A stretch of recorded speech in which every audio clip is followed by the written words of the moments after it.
Post ഓഫീസിൽ നമ്മൾ passport book കൊടുക്കുകയും വാങ്ങിക്കുകയും ഒക്കെ ചെയ്യാറുണ്ട്. പാസ്പോർട്ട് സേവാ കേന്ദ്രത്തിൽ നിന്നും പോസ്റ്റ് ഓഫീസ് വഴി നിങ്ങൾക്ക് എത്തിച്ചേരുന്നു. അപ്പം പാസ്പോർട്ട് എപ്പോഴും കൊടുക്കുമ്പോൾ യഥാർത്ഥ അഡ്രസ്സായിരിക്കണം കൊടുക്കേണ്ടത്. ആ കൊടുക്കുന്ന അഡ്രസ്സിൽ തന്നെ പാസ്പോർട്ട് വാങ്ങിക്കുന്ന സമയത്തും ഉണ്ടായിരിക്കണം. അത് അന്ന് കൊടുത്തിട്ട് പിന്നെ വേറൊരിടത്ത് പോയി താമസിച്ചിട്ട് പാസ്പോർട്ട് വാങ്ങിക്കാൻ വന്നു കഴിഞ്ഞാൽ അത് ലഭിക്കുന്നതല്ല. അപ്പോൾ അങ്ങനെയുള്ള ചില പരിപാടികളൊക്കെ ഉണ്ട്.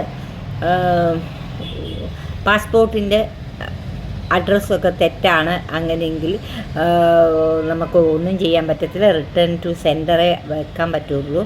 പിന്നെ അതേപോലെ പാസ്പോർട്ട് റീഡയറക്റ്റ് ചെയ്യാൻ പറ്റത്തില്ല. ആളിന് മാത്രമേ വാങ്ങിക്കാൻ പറ്റുകയുള്ളൂ. പിന്നെ കഴിഞ്ഞ ദിവസം ഞാൻ പാഴ്സലിനെ പറ്റി പ്രതിപാദിച്ചില്ല. രജിസ്റ്റേർഡും സ്പീഡ് പോസ്റ്റും പോലെ തന്നെ പ്രാധാന്യമുള്ള ഒന്നാണ് പാഴ്സലുകൾ. നമ്മൾക്ക് എന്തെല്ലാം സാധനങ്ങൾ പാഴ്സലായിട്ട് അയക്കുന്നതിനും സാധിക്കും. പക്ഷേ പിന്നെ ഒഴുകുന്ന സാധനങ്ങളെ പിന്നെ പൊട്ടുന്ന എന്തെങ്കിലും സാധനങ്ങൾ, അതേപോലെ നമുക്ക് പറഞ്ഞിട്ടുള്ള അയക്കുന്നതിന് പാടില്ല എന്ന് പറഞ്ഞിട്ടുള്ള യാതൊരു കാരണങ്ങളും അതിന് സാധനങ്ങൾ യാതൊരു കാരണവശാലും നമ്മൾ ഉൾപ്പെടുത്തരുത്. അപ്പോൾ അത് പോയിട്ട് തിരികെ എത്തുന്നതിന് സാധിക്കുന്നുണ്ട്. പക്ഷെ പാക്കിങ് ഏറ്റവും നല്ലതായിട്ട് വേണം. പാക്കിങ് ചെയ്ത് ഒഴുകുന്ന സാധനങ്ങൾ വെച്ച് കഴിഞ്ഞാൽ ആ പാഴ്സൽ പൊട്ടി ഒഴുകി മറ്റുള്ള ആർട്ടിക്കിൾ കൂടെ നശിച്ചു പോവുകയും ചെയ്യും. ആ പാഴ്സൽ തിരികെ ലീക്കി പാഴ്സലായിട്ട് തിരികെ വരികയും ചെയ്തു. അത് നമുക്ക് വാങ്ങണമെങ്കിൽ ഹെഡ് ഓഫീസിൽ മാത്രമേ പോയി വാങ്ങിക്കാൻ പറ്റുള്ളൂ. അങ്ങനെയൊക്കെയുള്ള ബുദ്ധിമുട്ടുകൾ നമുക്ക് നേരിടും.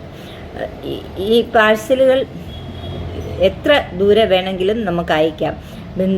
നമ്മുടെ കുട്ടികൾക്ക് അതേപോലെ ബന്ധുക്കൾക്ക് വിശേഷ ദിവസങ്ങളിലൊക്കെ പാഴ്സൽ അയക്കാം. ആ പാഴ്സൽ നല്ല രീതിയിൽ പാക്ക് ചെയ്ത് ബുക്ക് ചെയ്ത് വിട്ട് കഴിഞ്ഞാൽ കൃത്യസമയത്ത് തന്നെ പോസ്റ്റ് ഓഫീസ് വഴി നിങ്ങൾക്ക് ആ പാഴ്സൽ ലഭിക്കുന്നതാണ്. പിന്നെ സേവിങ്സ് ബാങ്കിൻ്റെ കാര്യം പറഞ്ഞപ്പോൾ ഞാൻ സർട്ടിഫിക്കറ്റുകളുടെ കാര്യം പ്രതിപാദിച്ചില്ല. ആ സർട്ടിഫിക്കറ്റുകൾ KVP, മറ്റേ NSC എന്നിങ്ങനെയുള്ള സർട്ടിഫിക്കറ്റുകളും ഉണ്ട്. അതും നല്ല രീതിയിലുള്ള ഒരു വരുമാന മാർഗം ആണ്. സർട്ടിഫിക്കറ്റ് കാലാവധിയാകുമ്പോൾ നമുക്കത് മെച്ചുറായിട്ട് കിട്ടുന്നതാണ്. ഇരട്ടിയുടെ അടുത്ത പൈസ കിട്ടുന്ന പിന്നെ സർട്ടിഫിക്കറ്റുകളുണ്ട്. NSC, KVP, പിന്നെ അതേപോലെ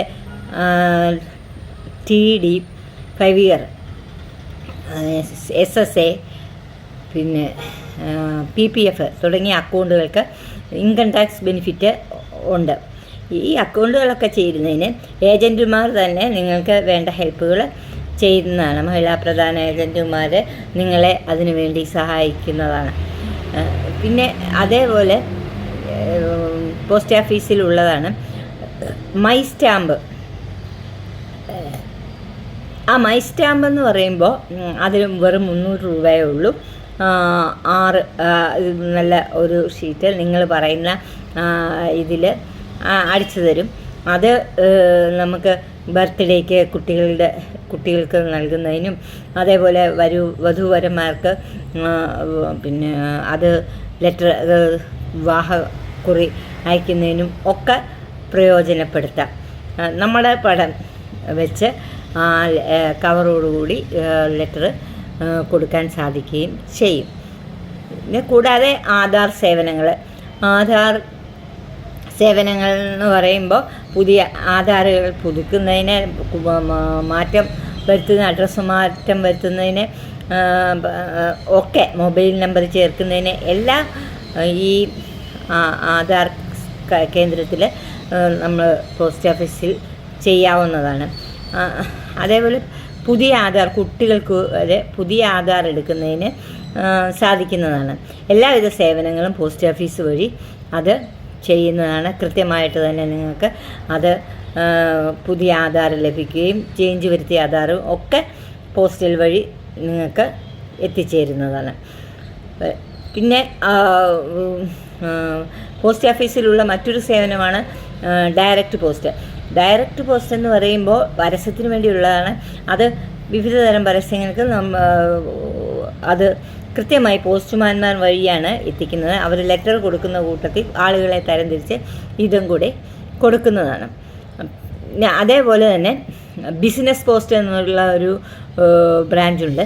അവിടെ ബിസിനസ് ആവശ്യങ്ങൾക്ക് വേണ്ടി വലിയ പാഴ്സലുകൾ, അതേപോലെ ഓരോ ലെറ്ററുകൾ ഒക്കെ ഓർഡർ അനുസരിച്ച് ചെയ്തു കൊടുക്കും. അത് നല്ല ഒരു വരുമാനം ഉണ്ടാക്കുന്ന ഒരു സേവനം ആണ് പോസ്റ്റ് ഓഫീസിന്. ഇങ്ങനെ കൃത്യമായിട്ട് എല്ലാവിധ സേവനങ്ങളും ചെയ്ത് കൊടുക്കുന്നുണ്ട്. ഈ പോസ്റ്റ് ഓഫീസിൽ പോസ്റ്റ്മാൻമാർ ഈ ലെറ്ററുകൾ കൊടുക്കുന്നത് കുറവാണെങ്കിൽ കൂടി മറ്റു പല സേവനങ്ങളും അവർ ചെയ്യുന്നുണ്ട്. അത് നമ്മൾ അടുത്തറിഞ്ഞാലേ മനസ്സിലാവുള്ളൂ. വിവിധ തരത്തിലുള്ള സേവനങ്ങൾ അവർ ചെയ്യുന്നു. നിങ്ങളുടെ അക്കൗണ്ടിലേക്ക് പൈസ ഫോൺ വഴി ചെയ്യുന്നു. നിങ്ങൾ ഒരു QR കാർഡുണ്ട്, ആധാർ മുഖേന പൈസ പിൻവലിക്കുന്നു. ഇതൊക്കെ ചെയ്യും. പെൻഷൻകാർക്ക് അവരുടെ ലൈഫ് സർട്ടിഫിക്കറ്റ് ഡിജിറ്റൽ മാർഗത്തിലൂടെ അവർ എടുത്തു കൊടുക്കുന്നു. എല്ലാം തന്നെ DLC അതെല്ലാം ഇപ്പോൾ പോസ്റ്റ്മാൻമാർ ചെയ്യുന്നുണ്ട്. അതുകൊണ്ട് പോസ്റ്റ് ഓഫീസിൽ കൃത്യസമയത്ത് എല്ലാ സേവനങ്ങളും കസ്റ്റമേഴ്സിന് വേണ്ടി എത്തിച്ചു കൊടുക്കുന്നതാണ്. ഇന്ത്യയിലെ ഏറ്റവും വലിയ ഒരു നെറ്റ്വർക്കാണ് ഇന്ത്യ പോസ്റ്റ് എന്ന് പറയുന്നത്. ഈ ഇന്ത്യ പോസ്റ്റിനെ നമ്മൾ അടുത്തറിയാൻ ശ്രമിക്കണം. ഇനി മറ്റൊരു വീഡിയോയുമായിട്ട് എത്തുന്നവരേക്കും ടാറ്റാ, ബൈ ബൈ.